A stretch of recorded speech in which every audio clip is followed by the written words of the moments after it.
Are you seeing errors created by the Dynamic Link User Interface DLL?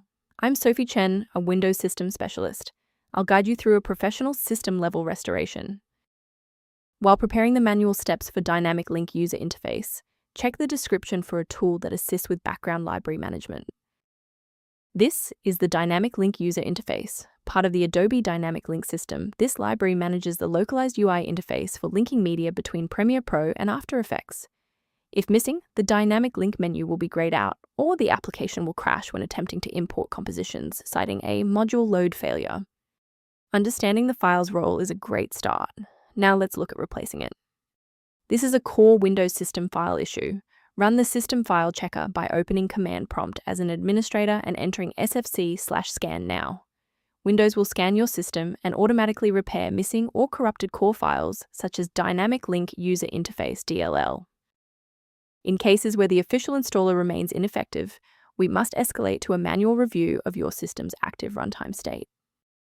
A standard restart allows the Windows bootloader to re-scan your system directories and potentially recognize an unregistered Dynamic Link User Interface component. Before you go, bookmark this video or click the like button. This ensures the video stays in your library so you can finish the final steps as soon as you're back at your desktop.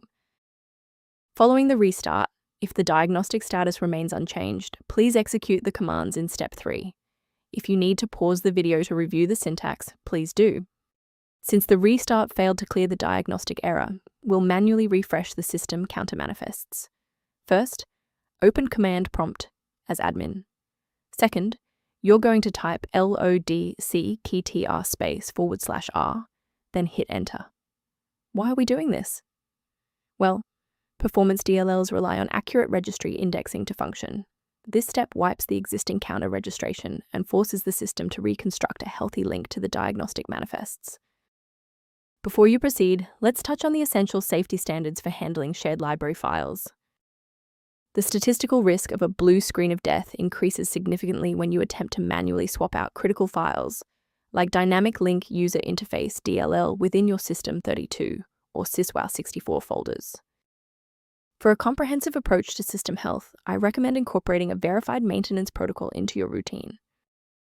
The official utility referenced below outlines an approach to managing Dynamic Link User Interface within a Windows library environment.